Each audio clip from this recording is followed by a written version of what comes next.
With sports being such a huge part of North American culture, many of us can miss the gaps we see around Canada's favorite pastimes. Now, even as a collegiate athlete myself, I was unaware of the full scope of this situation before doing our research.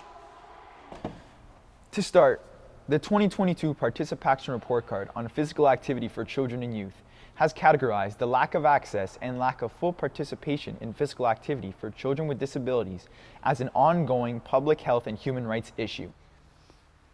Now, according to Ability Center Ottawa, the nation's leader in inclusive sport, the closure of facilities and cancellation of programs over the pandemic only exaggerated the unique challenges and barriers that people with disabilities face for accessing sports. That's why the City of Ottawa Ringette Association has set up Ringette for All, a weekly practice session for kids who face barriers in traditional sport. As the kids glide onto the ice for their first scrimmage of the season, the excitement warms the frigid air of Kilrea Arena. Kim Gertler, the founder of RFA, says that more attention is needed on children who may slip through the cracks of conventional sports.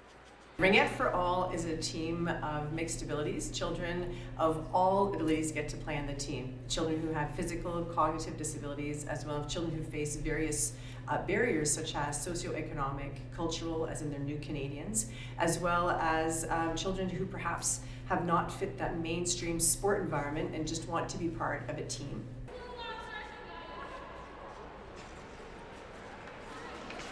My daughter has been playing Ringette for most of her life, and I've been her coach. And in 2019, she suffered her fourth and final concussion, which meant she could not return to play, which left a huge void in her life. And that same year, we also had the opportunity to participate at an Ottawa Inclusive Sports Summit offered by the Ottawa Sport Council. And at that summit, we learned that there's a big gap in services, sport services or physical activity services for children of different abilities. And we just looked at each other and knew that this is something we wanted to do because Ringette brought so much joy and happiness to her life, and we felt that all kids should experience the benefit of being part of a team and playing the sport. Kim's daughter Alexa, a fourth-year health science major at Carleton University, says she's always had a passion for disability education, which is what brought her to the team as a coach.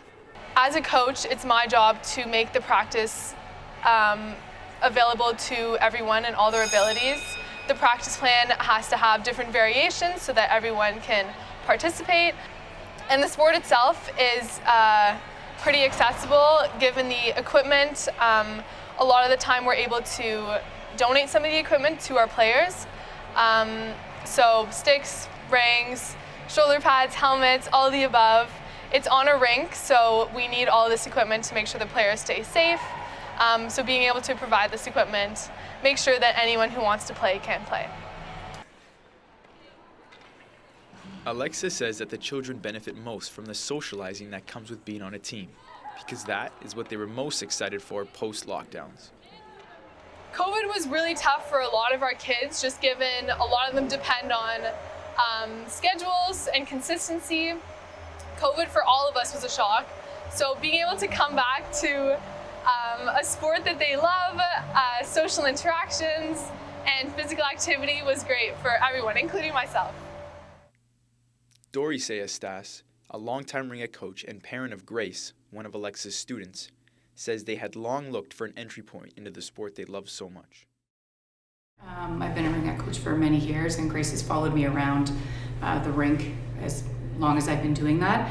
And she's always like, well, can I play? Can I play? When do I get to play? When is it my turn? But I remember the day that I was standing at the arena. I believe it was Tom Brown, and the former president of the Cora Association came up to me and she said, "You're never going to believe this," and told me about Kim and Alexa and how they were going to start it. And I almost cried. It was a really big deal, so it was huge.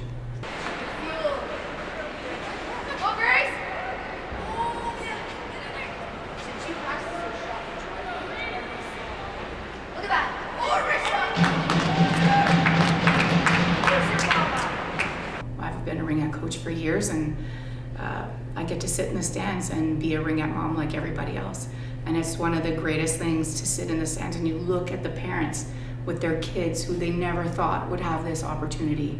And they're smiling and they're laughing, and I've seen tears, and we sometimes have little cocktails, but we are all in all, it's just one of the most wonderful experiences that I've had in this sport. I think every child needs sport. It doesn't matter what their ability is or inability is. I think it's an outlet for them to make friends.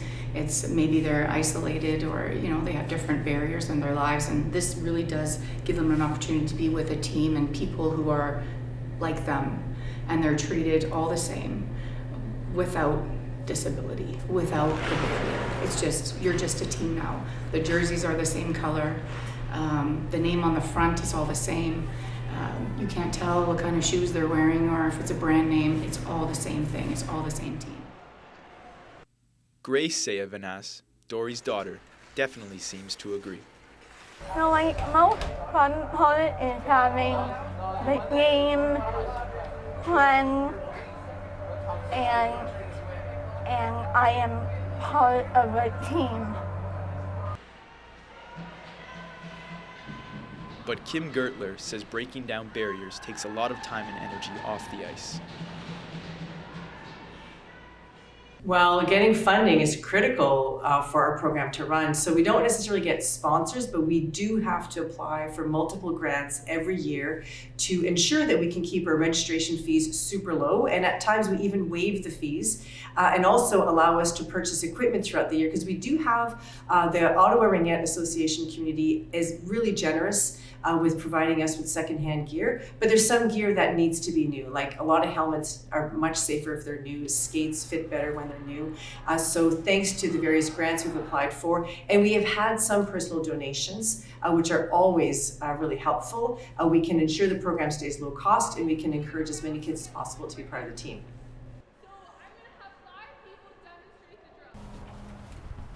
Now, the growing economic obstacles should come as no surprise to Ottawans with kids.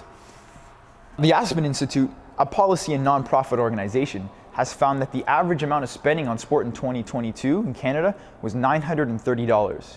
Now that's per child, per sport, and per year, with sports like hockey costing upwards of $2,000 annually.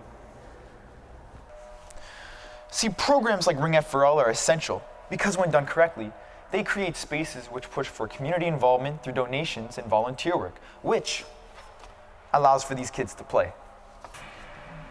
This being crucial because the Kids Brain Health Network says that a lack of appropriate equipment, coupled with a lack of trained professionals who support physical activity among youth with differing abilities, discourages participation.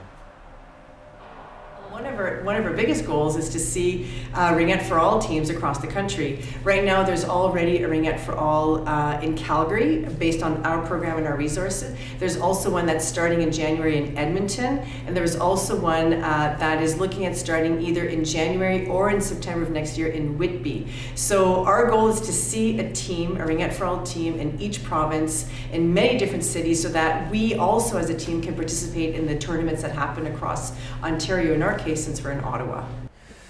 Now, while there's more work to be done, it's organizations like Ringette for All that are being persistent in making a change.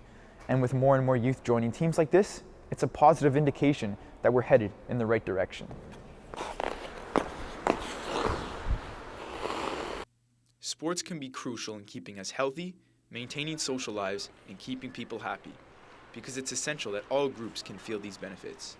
Ringette for All has never rung more true.